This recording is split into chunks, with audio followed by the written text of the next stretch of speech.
We continue with our discussion of scaling of the streamwise equation of momentum, considering the two-dimensional Navier-Stokes equation.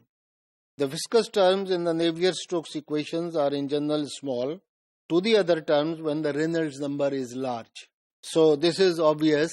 If the Reynolds number is large, it means the viscosity is small and the contribution of the viscous term is negligible. But this cannot be true everywhere.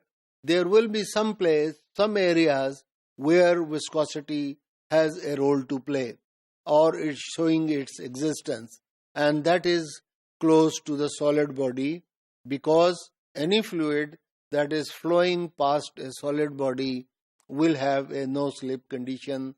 That is, the fluid that is touching the surface of the solid body will have the same velocity as that of the body.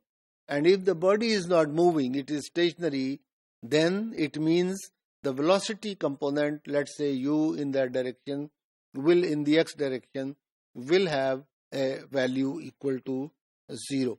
And in those regions, in those closed areas where the viscosity will have sufficiently enough effect to the flow field, we cannot ignore the viscous terms there, and that region is called as boundary layer area. And all this we try to determine in terms of Reynolds number. Then when we calculate Navier-Stokes equation, let us say we are taking the Navier-Stokes momentum equation in the x component, and that is in two-dimensional steady motion. Then we have already seen that these terms are of the order 1, 1, 1, and then there are some terms 1 over Reynolds number, and then L over delta square into 1 over Reynolds number. Now, but in this case, it is not the same case, and hence we estimate that the term L over delta whole square times 1 over Reynolds number should be of the order 1, because each term in an equation must have the same dimension, and that takes us to the conclusion that delta over L is of the order of Reynolds number to the power minus 1 by 2. So, in other words, delta is of the order L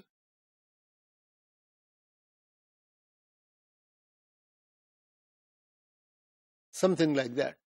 And what does this estimate say? Of course, this estimate is telling us that the boundary layer delta gets ever thinner compared to the length of the body as the Reynolds number UL over nu gets large, but never goes to 0 as long as Reynolds number is defined. And I may like to make one little correction, that earlier I may have written Reynolds number to be U into rho over mu. Actually, this should have been U into L over nu, or mu over rho. I was missing to write L here in the numerator, so that is a small correction that should be noted.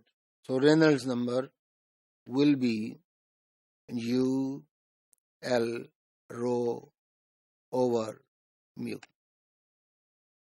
Anyway, so main thing is that we are interested in the boundary layer thickness delta, and it is given by this term as we have arrived with these calculations. Coming back to the two-dimensional equations of motion, we observe that the term in the x direction, u into u by delta u by delta x plus v into delta u by delta y, equals this, and it is playing its role in this region shown by the arrow, whereas the boundary layer is showing its effect in this region where there is boundary layer.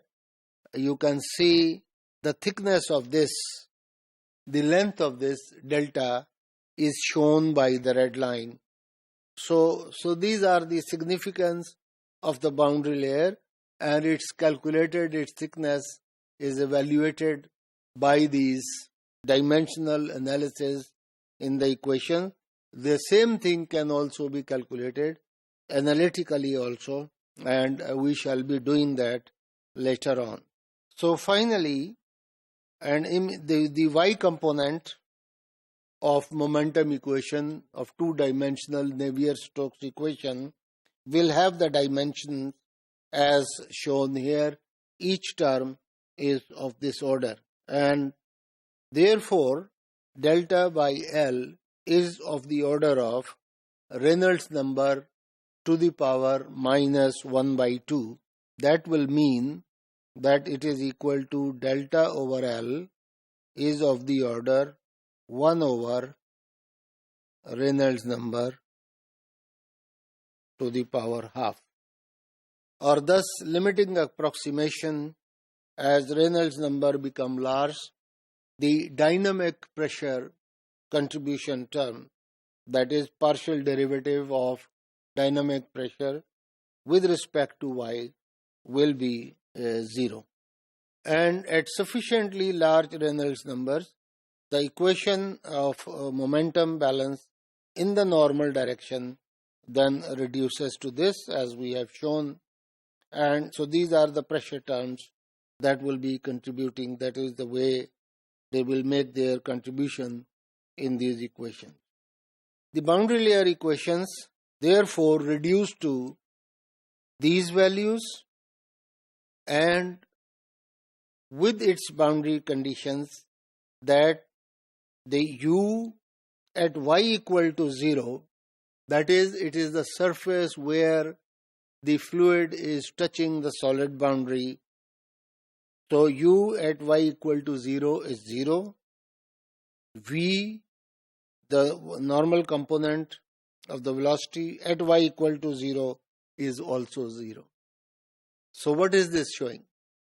This is showing that right at the surface of the boundary, right at the surface of this body, solid body, the velocity components, whether they are in x direction or they are in y direction, will be 0.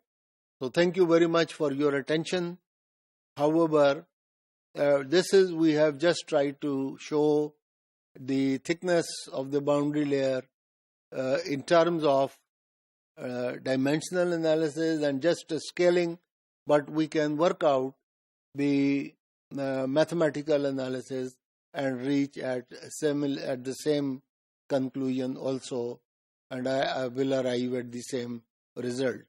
So we shall be doing that later. So thank you very much.